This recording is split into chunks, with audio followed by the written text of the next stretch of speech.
I want to speak about like loneliness and pain body, because since 2 years I'm traveling alone, trying to like you, like doing nothing.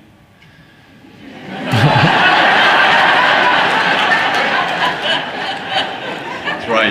That's a good try, yeah.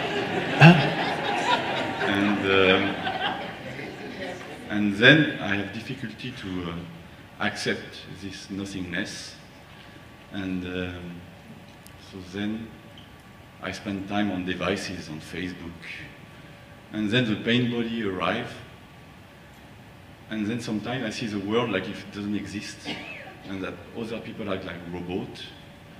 So it's a lot of suffering, and I don't know how to overcome this kind of feeling. So you've been traveling for a couple of years? Yeah, like 1 year and a half. I start with India, and then I'm following you because I went to Norway, New York, Costa Rica. Okay. And you're not running out of money yet? The universe gives me what I need. Okay, that's good. That's a good sign. But it's about like the disconnection with the world when I am alone and with devices. Yes, you're not in a relationship at present, and you haven't been for the past 2 years. And the relationship has not arisen, or do you on purpose avoid entering relationship? Okay. Well, whatever it is, learning to be with yourself, at ease with yourself,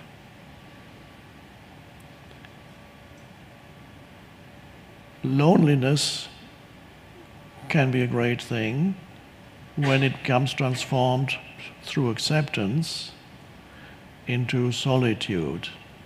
Solitude only arises when you accept your aloneness, become completely present, and suddenly you sense your own presence, which does not need anything, is already complete, which is not to say that at the level of your form there may not be a need for some company, whether it's physical or emotional or mental or all together.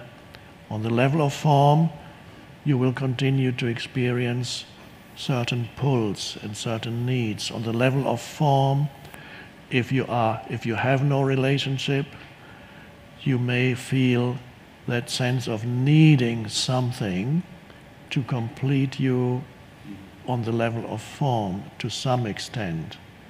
That's not a problem if you are rooted in your essence.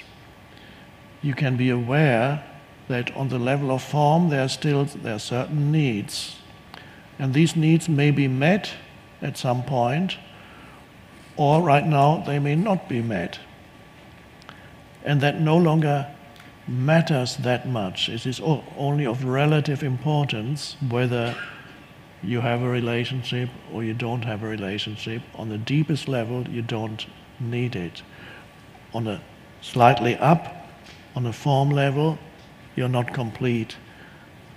There's masculine, there's the polarities of yin and yang, not necessarily always related to the biological masculine, feminine, but you are either, if you are yin, you need some yang. If you are more yang, you need some yin. And that operates on the level of opposites and of form.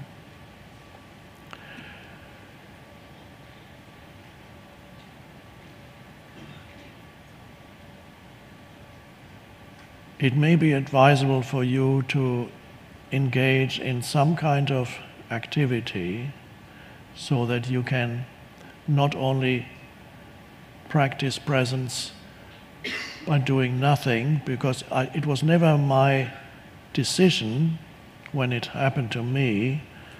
It was not my decision to do nothing for a couple of years or so. By the way, I'm still good at doing nothing, but But it wasn't my decision to do nothing in order to achieve some state. The doing nothing arose because already I was so deeply immersed in presence that I had lost the balance as a human being. I had lost the balance between human and being.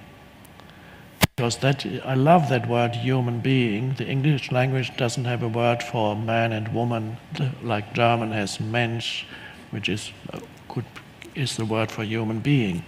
But in English you have to use two words. But there's the human part of you, that's the form. There's the being of you, that's the essence.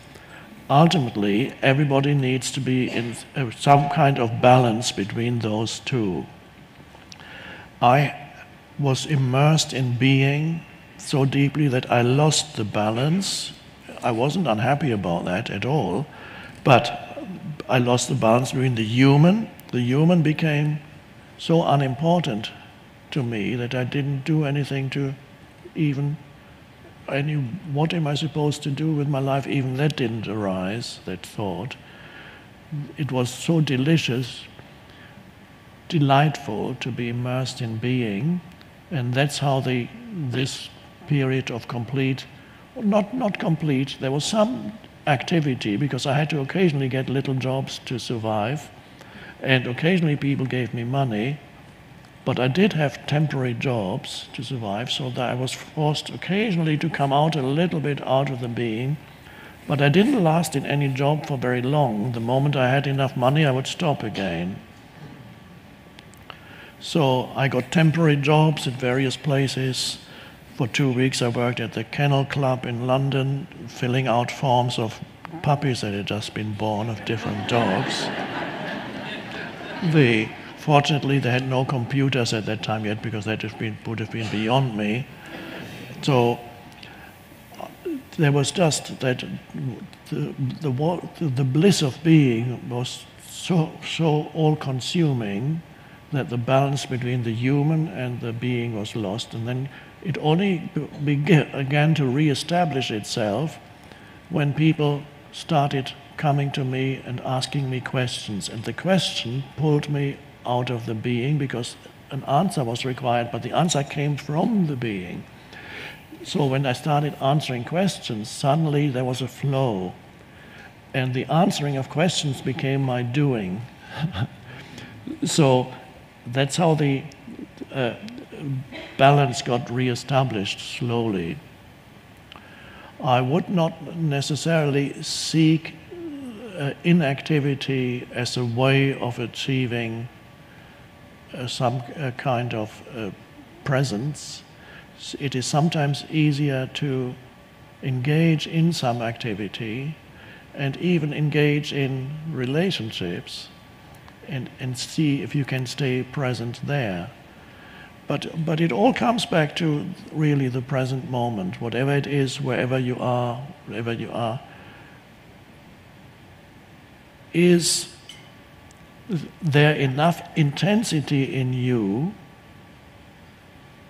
not to be drawn into mind for long periods of time? Is there enough intensity in you to stay present in that state of aloneness so that you can be the consciousness rather than the person? You are the consciousness. And it could be a great opportunity that you're able to do that, to just travel and explore. But you already went to India, and so you did not find what you were seeking, perhaps. And then you came to Eckhart, and there you did not find what you were seeking, perhaps. And the only place where you can find what you're seeking is within you, in the present moment. Doesn't matter where you are. So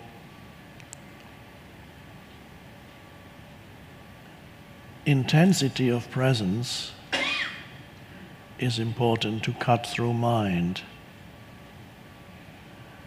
Are you motivated enough to have that intensity of presence?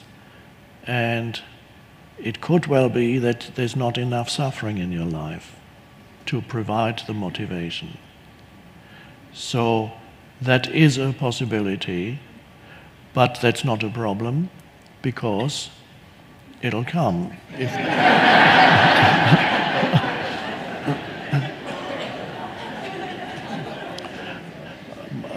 My sense is that right now it's just too easy for you. It's too easy. So the suffering is, I mentioned before, the best motivation for liberation is the desire to escape from suffering, or realizing the possibility that it's possible to be free of suffering. And that's why the Buddha chose that term to describe his teaching, which is very, very wise. What's my teaching about? The Buddha said, I'll tell you what it is about. It's not about enlightenment, it's not about achieving God realization, it's not about that. It's the end of suffering. So it seems that he attracted mostly people who were at that stage where that meant something to them. I don't know if you are at that stage where the end of suffering means enough to you to provide the intensity for awakening.